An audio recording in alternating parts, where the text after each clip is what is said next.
The cold of the northern European winter was a cruelty unlike any other, and the men who trudged through the snow felt its bite deep into their bones.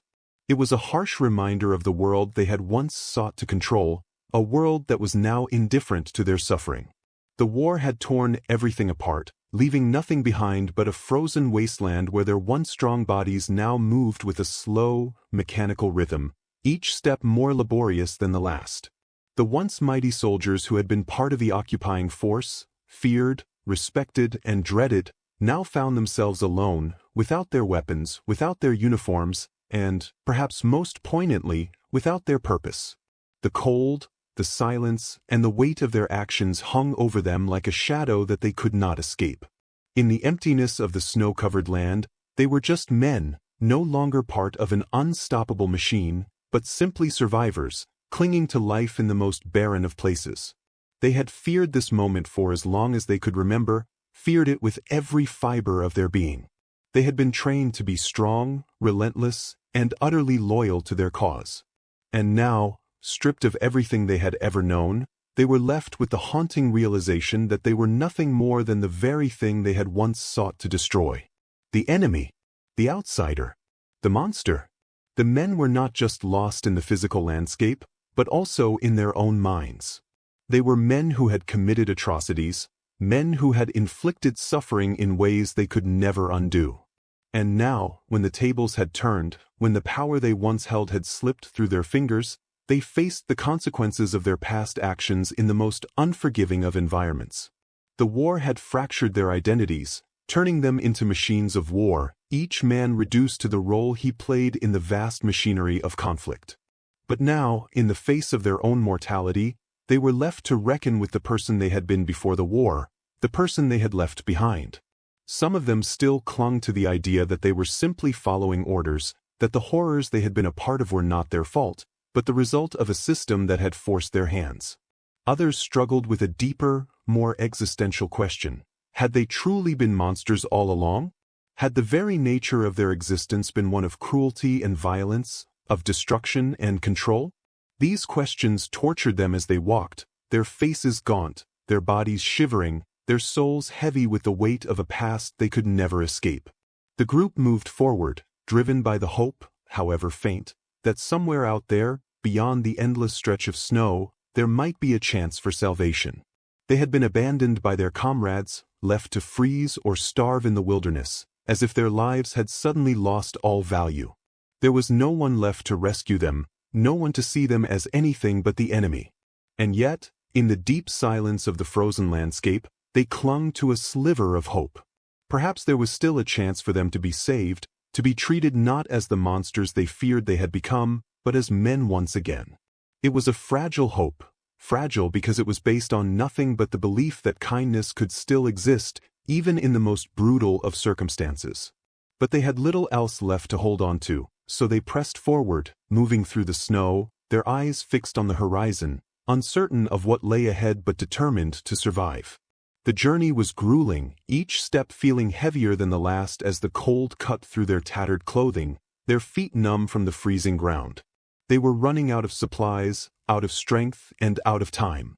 The food they had brought with them was long gone, and they could no longer rely on their old instincts to hunt or scavenge. They were men without a country, without a purpose, wandering aimlessly in a world that no longer cared for them. The war had taken everything from them: their dignity, their pride, their sense of identity. Now, all that remained was the fear that the world would never forgive them for what they had done. The fear of being treated as monsters was palpable in the group. They had witnessed the cruelty of war firsthand, and in the wake of their actions, they had become the very thing they had once despised: the oppressor. It was an irony they could not escape. They had been the ones who had torn apart families, who had burned villages, who had inflicted untold suffering on innocent people. Now, as they trudged through the snow, they could not help but wonder if they too would be torn apart, abandoned by the very humanity they had once taken for granted. They feared that their names would be written into the annals of history as nothing more than monsters, forever remembered for the atrocities they had committed. But in the deep recesses of their minds, a small flicker of something else began to emerge. A hope that perhaps, just perhaps, there was a chance for redemption. It was a thought so fragile, so distant, that it almost seemed absurd. How could they, the perpetrators of so much violence, even entertain the notion of being redeemed? How could they believe that the very people they had once sought to dominate might now extend a hand of mercy to them? The question haunted them, gnawing at the edges of their consciousness as they moved forward, step by slow step, through the snow. They had no answers, only the cold and the uncertainty, the ever-present reminder that their fate was as precarious as the ground beneath their feet. Despite their fears, the refugees did not stop. They moved, not because they believed they would survive, but because they had nothing else to do. The landscape offered no comfort, no solace, only the harsh, unyielding cold. And yet, as they walked, their thoughts turned toward a strange and unspoken question. What if someone, somewhere, could see them not as the enemy, not as monsters, but as human beings? What if someone could offer them a second chance, a chance to atone for their sins, to prove that even those who had committed the most heinous acts were capable of change? It was a distant hope, a hope that seemed as impossible as the frozen wilderness they found themselves in. But as they pressed on, one foot in front of the other, they began to believe, if only for a moment, that it was possible. The past would never be forgotten, the blood they had spilled would never be erased, but perhaps there was still a sliver of humanity left within them, a glimmer of decency that could survive even in the most desolate of places. The journey ahead was uncertain, and the odds were against them.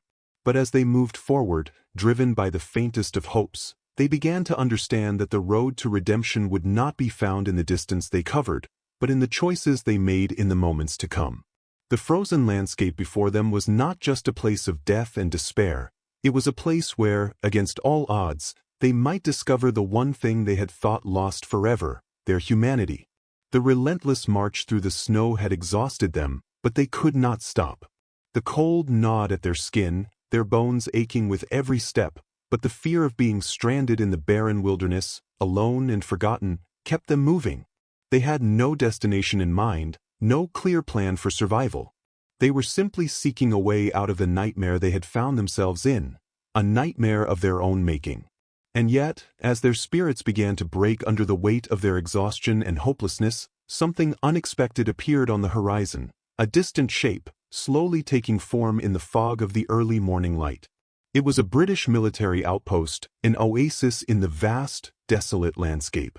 The refugees had not expected to find any human presence here, let alone the forces of the enemy. Their first instinct was to avoid it, to turn away and disappear into the snow.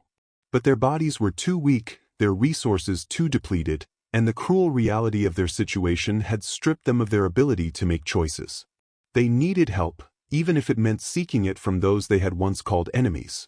The thought of surrendering to the British soldiers, of exposing their weakness, made their stomachs churn. They were no longer soldiers, no longer warriors. They were just men, stripped of their uniforms, their weapons, and their pride. They feared that the British would see them as nothing more than the very monsters they had once been, enemies to be destroyed, no mercy to be given. But the sight of the outpost, with its low stone walls and the faint smoke rising from its chimneys, offered a faint glimmer of something they had long since abandoned, the hope of survival. With a sense of reluctant determination, they pushed forward toward it, knowing that whatever awaited them on the other side, it was better than the cold, empty wilderness that had been their home for the past days. As they neared the outpost, the sound of their own breathing seemed deafening, their bodies trembling with anticipation and fear. What would they find there? Would they be met with guns drawn, ready to end their lives on the spot? Or would the British soldiers show them mercy, as improbable as that seemed? The moment they arrived at the edge of the camp, they were met with the unexpected, not the cold, indifferent faces of their enemies, but rather the warmth of human kindness. British soldiers, initially surprised by their appearance, quickly rushed to them, offering blankets, food, and water. It was an overwhelming act of compassion, something these men had not known in a long time. The soldiers' eyes were filled with curiosity, not hatred, and their voices were not raised in anger or contempt, but instead, in concern. It was as if the very idea of these former soldiers, those who had once been their oppressors, now being treated with such empathy and care was as alien to the British as it was to the men who had stumbled into their camp. For a brief, surreal moment, the refugees felt like they had entered another world, one where the brutality of war had not yet consumed every last vestige of humanity.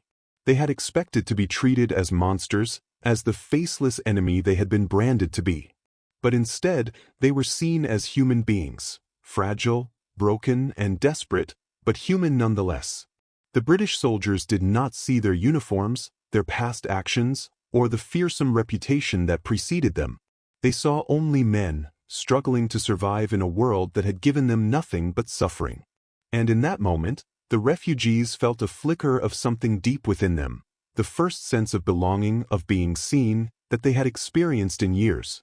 It was as if, for the first time since the war had shattered their lives, they were being treated with the dignity they had long ago lost. For the refugees, it was a disorienting experience. They had been taught to view the British soldiers as the enemy, as the opposition to everything they had been trained to believe. And yet, here they were, extending a hand of kindness, not because it was strategically advantageous, not because it served any tactical purpose, but simply because they were human beings offering help to other human beings. It felt like an impossible thing, an anomaly that couldn't possibly be real. And yet, it was real. The British soldiers did not hesitate. They did not ask questions. They simply provided for them soup, bread, a place by the fire, a bed to rest their weary bodies. As they sat huddled around the campfire, the warmth of the flames seeping into their cold, bruised skin, the men of the former occupying force could not help but feel the weight of their past actions pressing down on them.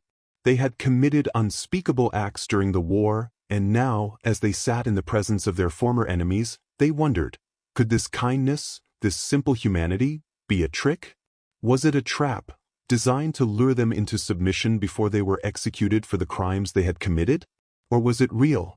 The uncertainty gnawed at them, but as they looked into the faces of the British soldiers, they saw no malice, no judgment, only genuine care. In a world where everything seemed to be defined by violence and hatred, the very act of receiving kindness from the people they had once sought to destroy felt like a dream. How could they reconcile this kindness with the actions they had taken in the past? How could they accept that, in their moment of greatest weakness, the very people they had once feared were now the ones offering them help, shelter, and warmth? The refugees were not sure they could, and yet, in the depth of their exhaustion, they realized that they did not have the luxury of questioning it. They were simply grateful that someone, anyone, had seen them as something other than the monsters they feared they had become. Over the course of the following days, the British soldiers continued to care for them. There were no interrogations, no demands for answers about their past.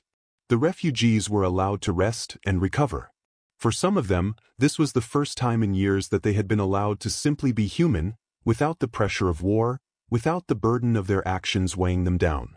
The kindness extended to them seemed like a fleeting, fragile thing, but it was enough to spark a change in the way they saw themselves. For the first time, they began to wonder if perhaps they had been wrong about the British, wrong about the world. Could it be that kindness was not just an ideal, but something real? Something that existed even in the darkest corners of the war? But it was not just the British soldiers who showed them kindness. The very fact that the refugees were treated as human beings, not as objects of hatred or fear, began to chip away at the walls they had built around themselves. Their fear, their shame, their guilt, all of it began to surface in new, unexpected ways. The refugees began to talk among themselves, sharing stories of their homes, their families, their lives before the war. They spoke of the people they had once been, of the things they had lost, and of the guilt that had haunted them since the war had begun. And in these quiet conversations, in the vulnerability that came with shared suffering, they began to realize that they were not the monsters they had feared they had become. They were simply men, shaped by the war, shaped by their circumstances, but still capable of change.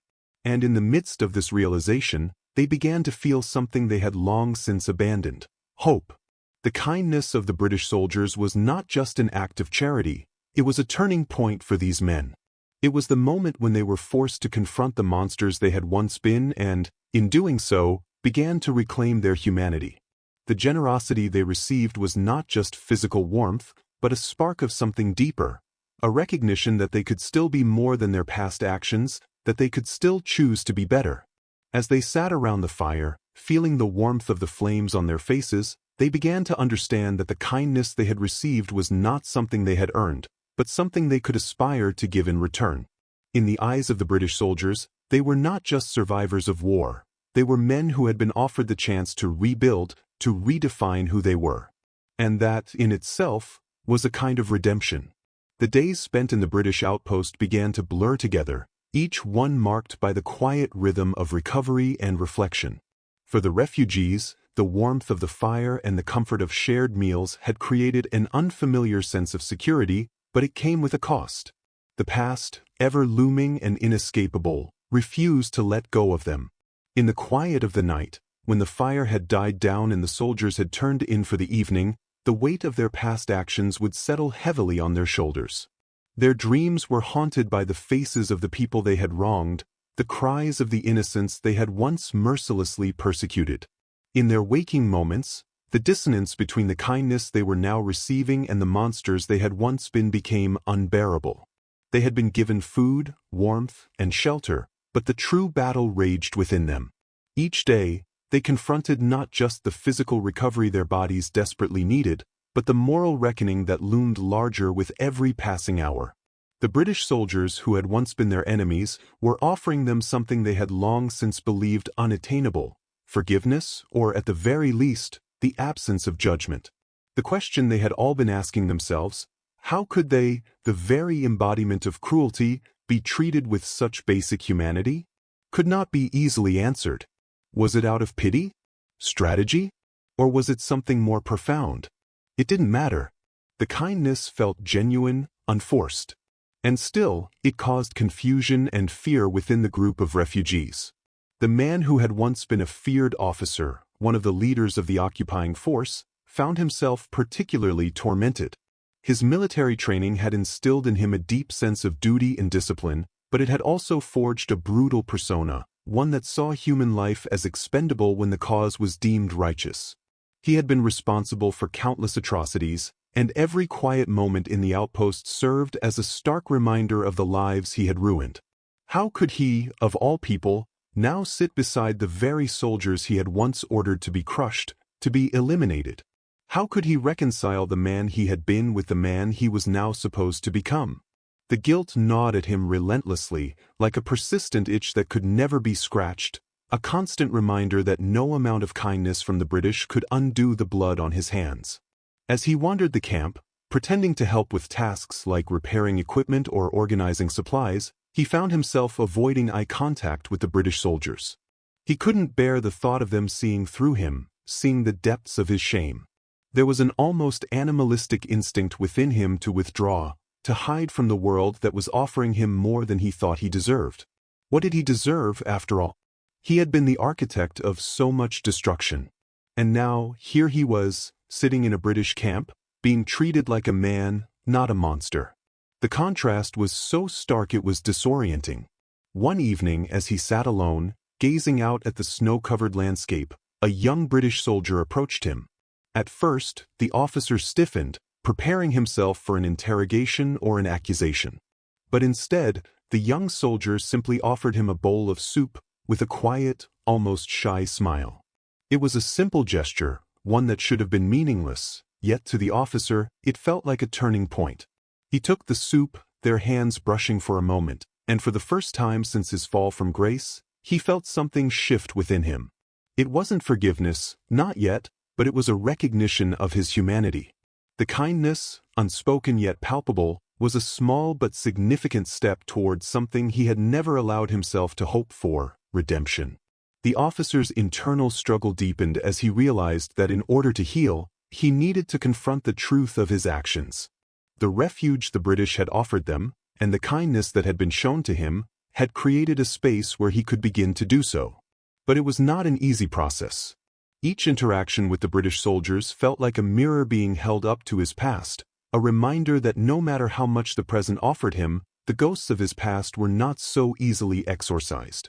He had long since learned to shut down any feelings of remorse, to compartmentalize the horrors he had witnessed and inflicted. Now, in the quiet, in the company of those he had once sought to destroy, the walls around his heart began to crumble.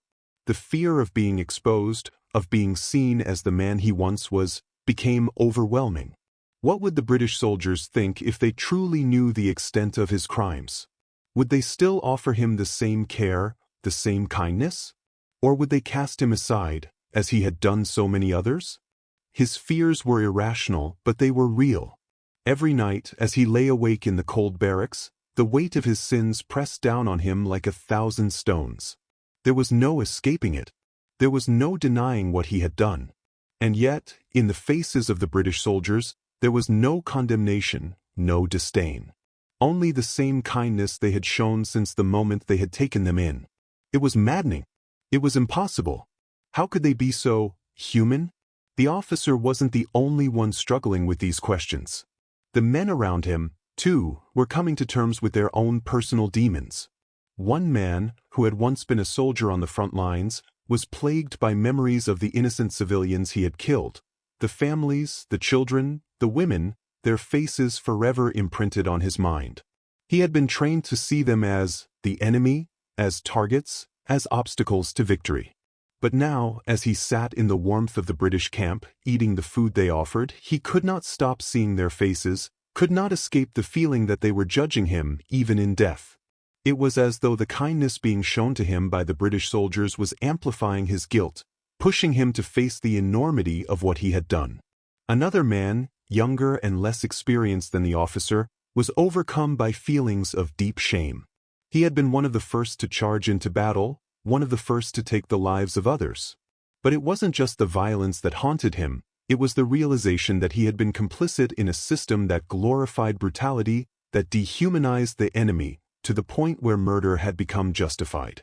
The British soldiers, though they had been on the receiving end of that system, were offering him something he had never expected, a glimpse of something pure, something untainted by the ugliness of war. How could he ever repay them for that? How could he ever repay himself? In the days that followed, the group of refugees began to form tentative bonds with the British soldiers. It was awkward at first, these former enemies sitting together, eating together, sharing stories of their lives before the war. But slowly, the walls began to come down. There were no demands for confessions, no judgments passed. The British soldiers did not seek to force them into a moment of moral reckoning, but instead allowed them the space to make their own realizations. They didn't need to be reminded of the past. The refugees knew the horrors they had committed. What they needed was the opportunity to move beyond it, to rebuild, to live in a world where kindness was not an act of weakness, but an act of strength. The officer, in particular, began to feel a shift within himself. He no longer saw the British soldiers as the enemy, nor did he view himself as the monster he had once believed he was. He still carried the weight of his actions, but he was beginning to understand that kindness had the power to heal. It wasn't a magic solution that could erase the past, but it was a step toward healing, a recognition that even the most broken could find redemption. The kindness of the British soldiers was not about pity or forgiveness. It was about humanity, the same humanity they had extended to their enemies when they were at their most vulnerable. And in that simple act of compassion, they had begun to remind these men who had once been monsters of what it meant to be human again. It was a hard journey, one filled with moments of doubt and fear, but also of quiet triumphs. In the presence of kindness, the refugees were learning to confront the ghosts of their past, to reckon with their guilt, and to begin the long, painful process of reclaiming their humanity. It would take time, perhaps years, to fully heal, but for the first time in a long while, they were beginning to believe it was possible. They were no longer defined by their actions in the past. The future was still uncertain, but they had been given something they had long ago lost, the chance to be more than the sum of their sins. And for that, they could never fully repay the British soldiers. But perhaps, one day, they could pass on the kindness they had been given, to offer it to others who, like them, had once believed they were beyond redemption. The days that followed seemed to stretch endlessly for the group of refugees. As their bodies began to recover from the grueling journey through the snow, the more subtle wounds began to surface. The British camp had offered them sanctuary, But the true challenge was not just survival in a physical sense. It was the slow, painful unraveling of the men they had once been, and the men they now had to become. For all the kindness that had been extended to them, the refugees could not escape the weight of their own pasts. The simple act of sitting at the same table as the British soldiers felt like a betrayal of everything they had once fought for. But in time, they began to realize that what they had fought for was not what they thought it was. It had been an illusion, a lie they had told themselves to justify the violence and cruelty they had inflicted on others. The longer they stayed in the British camp, the more they began to question everything they had ever believed in. At first, the refugees had felt like interlopers, intruders in a place where they didn't belong. The British soldiers treated them with respect, but there was a barrier between them, one built by the years of war, by the hatred and the fear that had divided their nations. The men who had once been part of an occupying force were now the ones who needed protection. They were no longer feared conquerors. They were survivors, fragile and vulnerable, caught in a world they no longer understood. They couldn't help but wonder if the British soldiers saw them as victims, as people who had been manipulated by a system that had taught them to see the world in black and white. Or, perhaps worse, did they see them as nothing more than the enemy, waiting for the right moment to strike? But as the days turned into weeks, something began to shift. The British soldiers did not treat them with contempt, nor did they offer the refugees the pity they had feared. Instead, they treated them as equals, as human beings, with all the complexity and flaws that being human entailed. It was a quiet form of acceptance that slowly, imperceptibly, began to chip away at the walls the refugees had built around themselves. They were no longer seen as monsters or as mere products of war. They were seen as men who had been through unimaginable horrors, just like the British soldiers, and who, despite their past, were still worthy of compassion and respect. One of the men, who had once been a high-ranking officer in the occupying force, found himself grappling with the growing realization that he had never truly understood the human cost of war. He had given orders that had led to the deaths of innocent people, had turned a blind eye to atrocities, all in the name of duty. It had been so easy back then to compartmentalize the violence, to justify it as a necessary evil. He had seen himself as a protector of his people, a defender of his nation. But now, in the face of the kindness of the British soldiers, in the warmth of the fire and the shared meals, he could no longer ignore the truth that had been buried deep inside him. He had been just another cog in a machine that had dehumanized others, that had treated people as mere pawns in a larger game. He had been one of the monsters. He had seen the war as a cause, a righteous fight for something greater, but he had lost sight of the very humanity that made such a cause worth fighting for. The officer's internal conflict deepened. He had long ago abandoned any hope of redemption. He had buried his feelings of guilt, choosing instead to focus on survival, on getting through the war, on completing the mission. But now, in this strange, foreign camp, surrounded by men he had once viewed as enemies, he was confronted with a reality he had never considered. The men around him were not so different from the ones he had once led. They had their own stories, their own struggles, their own reasons for being in the war. They were human, just as he was. And the British soldiers, who had once been his adversaries, were offering him the chance to understand that humanity once again. One evening, as the officer helped to set up a campfire for the group, a young British soldier approached him. The officer stiffened, unsure of what to expect. Was this another interrogation? A reprimand for his past actions? But the young soldier merely smiled at him, offering a small but genuine gesture of camaraderie. The officer hesitated for a moment before returning the smile. It was a fleeting moment, but in that brief exchange, something shifted within him. The tension he had carried since his arrival began to loosen. The walls around his heart, which had been built over years of war, slowly started to crumble. It wasn't forgiveness, not yet. But it was something else, an acknowledgement that he was not beyond hope, that perhaps the war had not completely consumed him, that perhaps there was a way back from the darkness. The officer found himself spending more time with the British soldiers in the following days. They didn't push him to talk about his past, nor did they treat him with the cold distance he had feared. Instead, they allowed him the space to open up, to heal in his own time, at his own pace. And as he began to spend more time with them, he realized just how much he had learned to close himself off over the years. The war had taught him to suppress his emotions, to block out any feelings of doubt or guilt. But now, in the presence of these soldiers, he began to question whether that had been the right choice. Was it really strength to suppress everything, to live in a constant state of emotional numbness? Or was true strength found in vulnerability, in admitting to oneself the mistakes of the past and seeking a path forward? For the first time in years, the officer began to feel as though he was no longer bound by his past.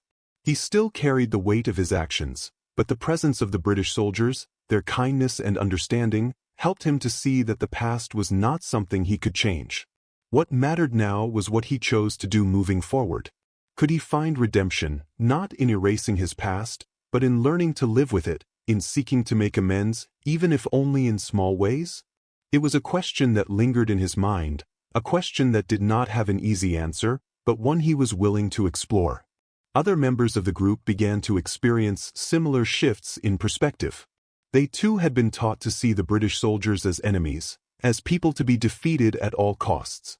Yet, as they spent more time in the camp, they began to see that the British soldiers, though they had once been on opposite sides of the conflict, were not so different from them.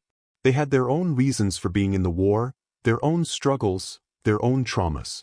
The refugees, in turn, began to share their own stories. They spoke of their homes, their families, the lives they had once led before the war had torn everything apart. They spoke of the fear, the anger, the hatred that had driven them to fight, and the shame that now followed them like a dark cloud. In the quiet of the camp, with the crackling of the fire providing a backdrop to their conversations, something miraculous began to happen. The refugees and the British soldiers began to see each other not as enemies, but as human beings. It wasn't that they had forgotten the past, or that the war had been wiped away from their memories. Rather, it was that they had begun to see each other with a deeper understanding, an understanding that transcended national borders, that went beyond the labels of enemy and ally.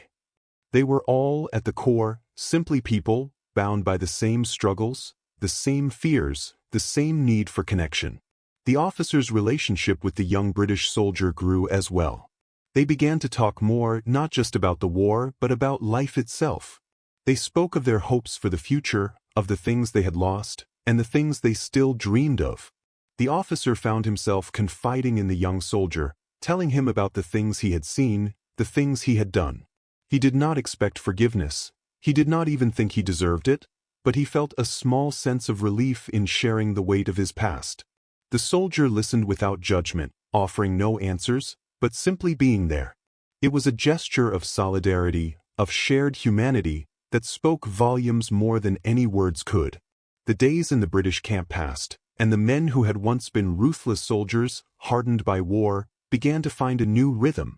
They were no longer just surviving, they were beginning to heal. The officer, for one, began to see that redemption was not a destination, but a process. It was not about wiping away the past or forgetting what had been done. It was about learning to live with it, about understanding that the choices made in the past did not have to define who they were in the future. They were still men, still capable of making mistakes, but they were also capable of change. They were learning, slowly but surely, that kindness could be a form of strength, that vulnerability could lead to healing, and that even in the aftermath of war, there was still a chance for a better tomorrow.